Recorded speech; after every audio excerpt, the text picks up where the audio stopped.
Bueno, entonces el tema que les tengo para hoy, recordemos que una vez les traje el tema de quién era, de encontrando a Jesús en Génesis. Nunca lo hicimos con el libro de Éxodo, no lo hice porque ya habíamos en una ocasión estudiado mucho sobre la Pascua y habíamos aprendido que en el libro de Éxodo Jesús era ese cordero de Pascua o ese cordero de Pascua que Dios le había mandado a los israelitas a hacer en conmemoración a la salida de Egipto, que ese era el significado de quién iba a ser Jesús, el cordero de Pascua. Hoy yo sé que ya vamos por el libro de Números, pero hoy les tengo el tema encontrando a Jesús en el libro de Levítico, que de todas maneras es bastante apropiado aún con la lectura de Números, porque en los dos, tanto en Levítico como en Números, todavía seguimos viendo mucho acerca de todos los mandamientos, las leyes que Jesús envió y todo este sistema de sacrificios que Dios les impuso a los israelitas. Entonces vamos a encontrar a Jesús en el libro de Levítico. En el libro de Levítico, yo sé que es el que ya sabemos todas que es un libro bien monótono para leer, que esa constante repetición y detalles así súper minúsculos de todo ese sistema de sacrificios, de las ofrendas quemadas, de las ofrendas mecidas, de todas estas cosas, este tipo de ceremonias que debía hacer el pueblo judío en adoración y agradecimiento a Dios por acción perdón, por el perdón, era lo que hacía que la lectura se volviera un poco monótona, esa cantidad de detalles y de repetición. Destaquemos aquí en Levítico 1:9 este verso que les voy a leer. Dice, y el sacerdote quemará todo sobre el altar como holocausto. Es ofrenda encendida de aroma agradable para el Señor. Entonces yo quiero que nos detengamos un momento. Recuerden el libro de Levítico que acabamos de pasar. Traten de huelan el libro de Levítico. ¿A qué huele Levítico? ¿Cuál es el aroma que se levanta al pasar por las páginas del libro de Levítico? Imagínense, ¿qué es lo que más se habla? De animales degollados, de sangre derramada, de la grasa y los intestinos, a veces el animal completo se quemaba allí el holocausto, ¿cierto? Entonces eso, como decíamos en una ocasión, levantaba un aroma, que pues es un aroma de adoración, decimos hoy en día. Es un aroma que temporalmente en esa época calmaba la ira del Señor por los pecados, esa ira santa que él sentía cada vez que el pueblo pecaba contra él. Entonces, si nos detuviéramos de verdad a percibir ese aroma, ¿a qué huele el libro de Levíticos? El libro de Levíticos, de allí sale un aroma que la palabra dice que subía a Dios como aroma agradable, grata. Otros libros la explican como un olor suavísimo, muy suave o suavísimo o dulce. Y otras traducciones le hablan de olor de reposo. A eso se refiere lo que yo decía hace un momento.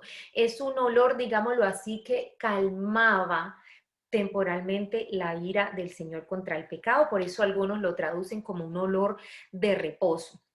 Entonces, yo leí una, pero hay versos innumerables allí en Levítico que hablan de que los sacrificios subían como aroma agradable para el Señor. Aquí los tengo, pero no los vamos a leer y ya eso lo hemos leído muchísimas veces. Entonces, todo esto es una sombra muy viva de lo que iba a ser la obra expiatoria de Cristo, dándose a sí mismo por sacrificio, como sacrificio por nosotros. En realidad, cuando leamos más adelante en el libro de Hebreos, se nos explica muy claramente que estos sacrificios, esto es en Hebreos 10:4, más bien lo voy a leer, dice así, porque es imposible que, porque es imposible que la sangre de toros y de machos cabríos quite los pecados. ¿Sí ven? Dice, porque en hebreo nos están explicando cuál fue la obra de Jesús. Entonces, allí nos están aclarando que es imposible que esos sacrificios en realidad quitaran los pecados. Entonces, ¿qué era lo que ellos hacían? Esto solo servía para cubrir los pecados mientras venía Cristo. ¿Sí? Esto era temporal. Cristo iba a hacer ese sacrificio perfecto que quitaría y no solamente cubriría. Una cosa es si la casa está sucia y viene la suegra y uno tira por ahí el tapete para que tape, para que vaya tapando el polvo, o como dicen por ahí, limpia por donde pasa la suegra. Eso es cubriendo, ¿cierto? El polvo. Pero una cosa es ya una limpieza donde no solamente se cubrió la mugre con alguna cosa, sino que se eliminó y está bien limpio. Entonces, esto era lo que los sacrificios hacían, era como que arrojaran algo que cubría, pero vino Jesús, el sacrificio perfecto que quitaría y no solo cubriría el pecado del mundo. El mejor ejemplo para aclarar esto es, por ejemplo, lo que hace uno con una tarjeta de crédito. Cuando uno hace una compra, uno pasa, como dice, un tarjetazo, ¿cierto? La tarjeta en ese momento está que cubriendo la compra. La cubrió y usted se lleva a la casa esa blusa que tanto le gustó, esos aretes, en fin, ¿cierto? Llega a la casa, pero no pasa, pero pasa un tiempo y llega la factura con ya la totalidad de la deuda y hasta que uno la cancela, ya esa deuda quedó completamente quitada, ya no tiene esa deuda. Eso es exactamente lo que es la obra expiatoria de Cristo en la cruz. Los sacrificios del libro de Levíticos estaban cubriendo temporalmente la deuda que nosotros, ustedes y yo, teníamos con Dios. Le debíamos la vida porque nosotros estábamos pecando constantemente. Bueno, vemos el ejemplo en el libro de Levíticos, cómo iban aumentando y aumentando los pecados. Entonces, la paga del pecado es la muerte. Estábamos en deuda con el Señor. Él hizo el sistema de sacrificios para que nosotros no tuviéramos que morir, sino que se hiciera eso para calmar temporalmente su deuda, entonces, su ira santa. Entonces, estaban calmando, era cubriendo. Por eso cuando Él les dijo que hicieran el arca, está el propiciatorio. ¿Recuerdan esa palabra que algunas de ustedes me preguntaron, qué es el propiciatorio? El propiciatorio tenía ese significado de que era lo que tapaba, o sea, como que cubría, estaba cubriendo. Eso de propiciar, la palabra expiación y propiciar se usan a veces intercambiablemente, pero en realidad tienen una pequeña diferencia. La expiación es la obra que hizo Jesús. Él vino y pagó la deuda por completo. Él saldó esa deuda que nosotros teníamos con el Señor. Y como resultado de que él saldara la deuda, a Dios se le removió la ira santa. Ese propiciatorio tenía, era la tapa del arca del pacto. Y entonces ese era el significado de que cubría, como les estoy diciendo, cubría temporalmente los pecados de los israelitas. Entonces, espero que les haya aclarado eso ya más lo que es la obra expiatoria y lo que es la propiciación. Es algo muy similar. La obra expiatoria es el acto que hizo Jesús, la propiciación es el resultado del acto que hizo Jesús, que es que la ira de Dios fue eliminada. Entonces miren cómo todo eso iba a suceder después y Dios hizo todas estas ceremonias dejándonos ver todo eso como una sombra. Vamos a leer del libro de Salmos, Salmo 46, 8. Mire, la estoy llevando a Salmos, estamos hablando del libro de Levíticos y el libro de Salmos fue escrito mucho tiempo después porque sabemos que la mayoría fueron escritos por David y David todavía no existía. Pero miren cómo es de interesante. Es como que Cristo preencarnado, todavía Cristo mucho menos había venido, pero miren cómo habla Cristo a través de la boca del rey David, dejando ver un pequeño destello de lo que sería muchísimos años después. Dice el Salmo 46:8, dice, no te deleitas en los sacrificios ni en las ofrendas. Ahora que me hiciste escuchar, finalmente comprendo. Tú no exiges ofrendas quemadas ni ofrendas por el pecado. Entonces dije, aquí me tienes, como está escrito de mí en las escrituras. Me complace hacer tu voluntad, Dios mío, pues tus enseñanzas están escritas en mi corazón. O sea, esto lo está diciendo David. Y sabemos que David era un hombre conforme a la voluntad de Dios y que a David le complacía hacer la voluntad de Dios. Pero estaba hablando aquí el mismo Jesús. Se está dejando a ver aquí como en una profecía. A Jesús lo encontramos en los diferentes libros del Antiguo Testamento. A veces lo encontramos como una sombra, a veces lo encontramos escrito sobre él, a veces lo encontramos como una profecía. ¿Qué es esto? Aquí está hablando de él como está escrito de mí. De él es que se escribe, de Jesús en las escrituras. Y él es que le complace hacer la voluntad de Dios. Y él lo dice, Jesús lo dice repetidas veces en el Nuevo Testamento, que él vino fue a hacer la voluntad del Padre, que él no hace nada sin que el Padre se lo diga, que él hace lo que ve hacer al Padre. Entonces, por todas esas cosas vemos que aquí el Cristo preencarnado estaba hablando a través de David dando una profecía. Entonces, ¿qué está dejando saber esto? Está diciendo que en realidad a Dios no le complacían estos sacrificios. Dios lo tuvo que hacer para darle una solución temporal, pero estos sacrificios a él no le complacían y él lo que quería, dice, por eso ahora que has abierto mi oído, quiere decir más bien escuchar los mandamientos y hacer la voluntad de Dios es lo que a él le complace, no los sacrificios y las ofrendas. Entonces, de verdad que estos rituales ceremoniales, muchachas, yo no sé si ustedes cuando leen la Biblia se tratan de meter en la película. Yo quiero que lo hagan así, métanse en el cuento, véanlo como una película, como un cuento, métanse allí, imagínense ustedes siendo uno de esos personajes y teniendo que hacer todos estos sacrificios hoy en día. Imagínense por cada mal pensamiento que nosotros tengamos, podíamos caer fritas ahí con el fuego poderoso de Dios por un mal pensamiento, porque después Dios lo pone en las leyes, el mismo Jesús lo dice. Al principio era no acostarse con la, decía ahí, no acostarse con la mujer del hermano y no sé qué, pero cuando vino Jesús, Jesús la puso, el que tenga el pensamiento ya cometió el pecado. Y el que pensó en matar al hermano que no lo mató es asesino, dijo Jesús. Entonces, imagínense ustedes y yo en dónde estaríamos si por cada mal pensamiento que tengamos, que por cada acción mentira, así sea pequeña que digamos, si por cada vez que se nos olvide adorar al Señor y reconocerlo en los días santos, tuviéramos que estar haciendo estos sacrificios para no morir. ¿Ustedes se imaginan?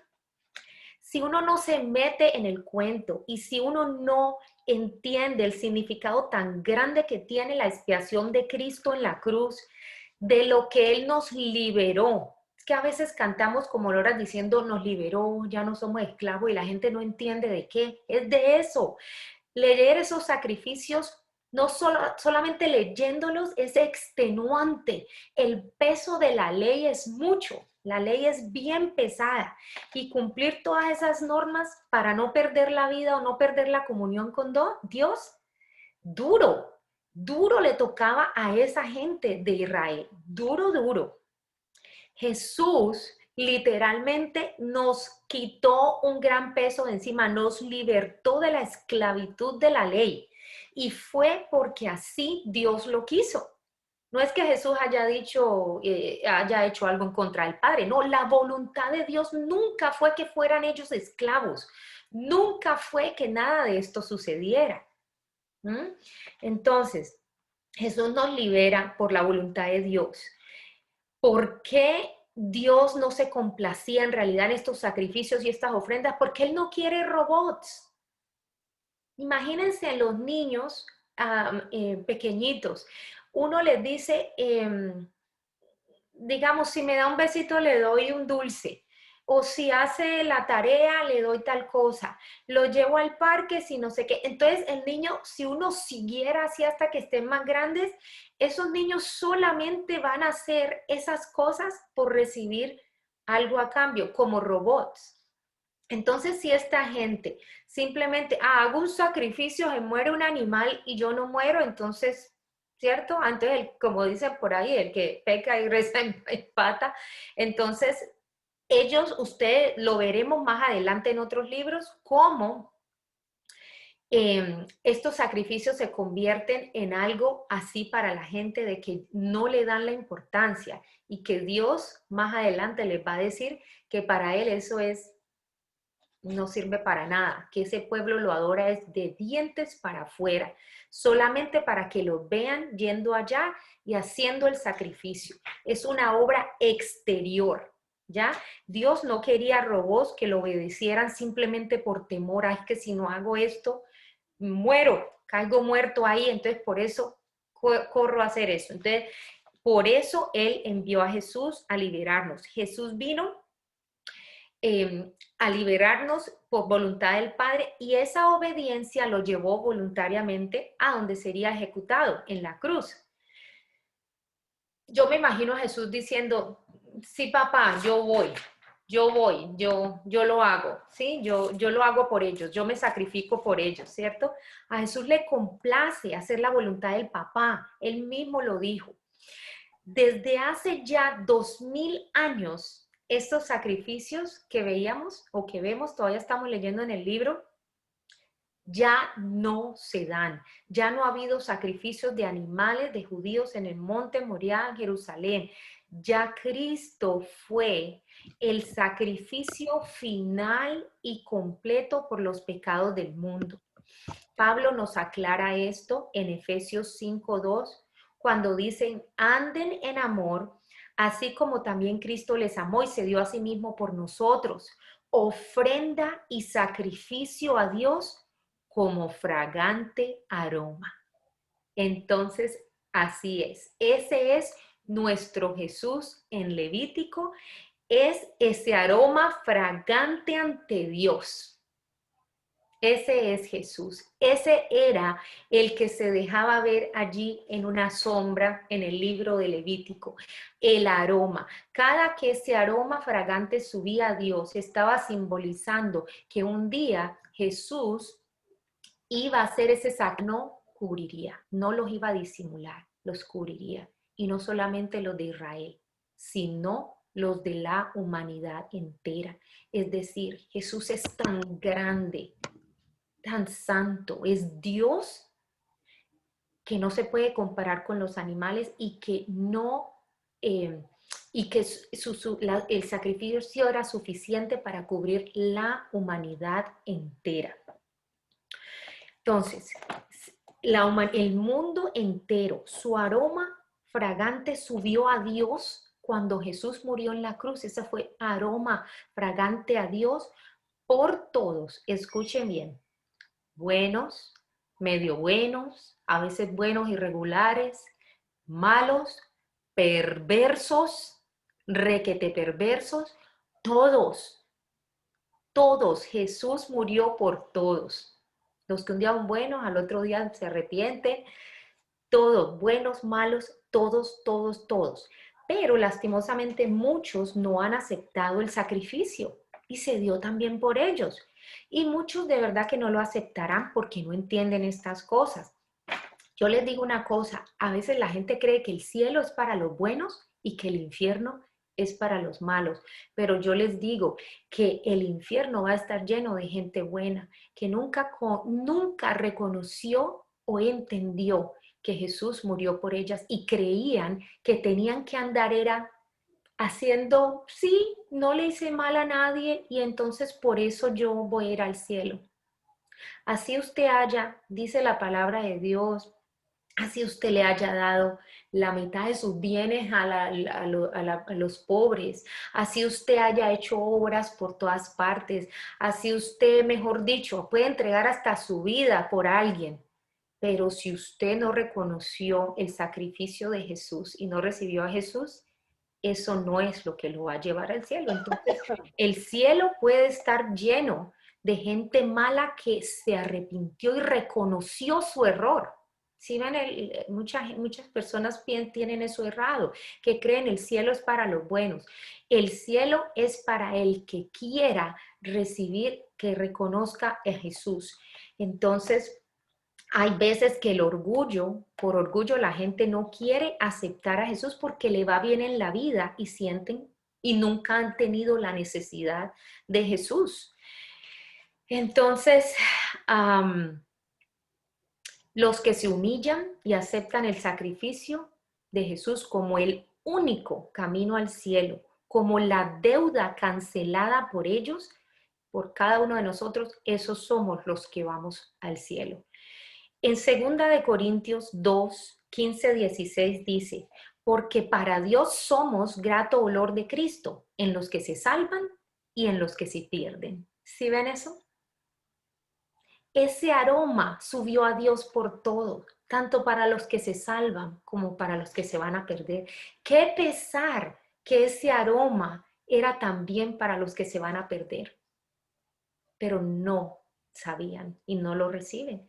Y no hay excusa de que de pronto nadie les dijo. La palabra de Dios es clara al decir que todo el mundo tiene conciencia de pecado y que Dios se revela de una u otra forma a las personas, para que nadie tenga excusa, dice así en Romanos. Así que la fragancia de Jesús lo que hace es que le recuerda a Dios que Él ya nos perdonó, que su ira ya fue saciada al recaer toda esa ira sobre su Hijo Jesús. Cuán agradable es el aroma de Jesús a Dios por su sacrificio que fue tan grande y el único necesario y suficiente para cubrir la humanidad entera. Así que nosotros, los que hemos puesto nuestra fe en Jesús, adivinen qué, nosotros elevamos olor fragante de Jesús a Dios. En otras palabras, olemos a Jesús. ¿Sí? Olemos a Jesús. Eso es lo que dice 2 de Corintios. Para Dios somos grato olor de Cristo. Así que déjeme decirle, si usted tiene a Jesús en su corazón, usted huele a Cristo. Eso es lo que Dios huele en usted cuando la mira, cuando está allí, pero así peque. Es la cosa, el malentendido que la gente cree que entonces cometí un error y Dios se aleja de mí o entonces ya le voy a oler feo al Señor. No, el pecado no le gusta al Señor, pero el Señor ya cubrió todo ese pecado en Jesús y ahora Él lo que quiere es que nosotros tengamos a nuestro Jesús como pastor y que Él nos enseñe día a día a cómo debemos manejarnos, cómo nos portamos, cómo debemos ser las ovejas de Él. Entonces ya Dios cubrió el pecado y ahora nuestro trabajo es aprender. Señor, ¿cómo quieres que yo sea? ¿Qué ovejita quieres que yo sea? ¿Cómo me debo portar? Eso es lo que Dios quiere. Entonces pensemos en 2 de Corintios, lo que acabamos de leer, de que somos grato olor a Cristo, de Cristo ante Dios. Las aromas se esparcen, ¿verdad? Facilito, uno abre un perfume y se esparce el aroma. Tú eres fragante aroma para Dios y eres bendición para otros.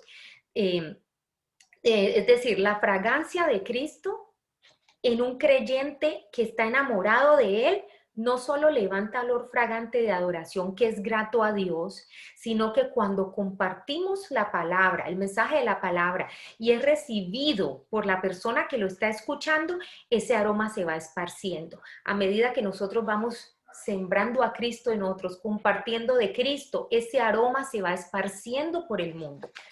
En Filipenses, Pablo, en 4:18, Pablo está hablando y dice que recibió de Epafrodito, uno que le trajo un mensaje de la iglesia de Filipo, le dice, de los filipenses, le dice que recibí lo que me enviaron, que fue fragante aroma, sacrificio aceptable, agradable a Dios. ¿Qué quería decir Pablo con eso? Que esa iglesia de los filipenses estaban realmente mostrando lo que los creyentes, lo que los cristianos deben mostrar. Esa iglesia de Filipo estaba dándole a Pablo no orgullo, sino gozo y honor a Pablo, de que él era pues el que los estaba discipulando, el que los estaba dirigiendo, así fuese a distancia, y estaban dando fruto, estaban siendo verdaderos creyentes, y eso es lo que Pablo dice, le dice a Epafrodito, me trajiste, fue fragante aroma, sacrificio aceptable, agradable a Dios. O sea, estaban siendo verdaderos cristianos de corazón y no de actos. Ese es nuestro llamado de todos nosotros como creyentes, regar por el mundo la fragancia de Cristo. En Efesios 5, 1, 2, los dejo con este verso, dice, sed pues imitadores de Dios como hijos amados y andad en amor, así como también Cristo os amó y dio a sí mismo por nosotros, ofrenda y sacrificio a Dios como fragante aroma.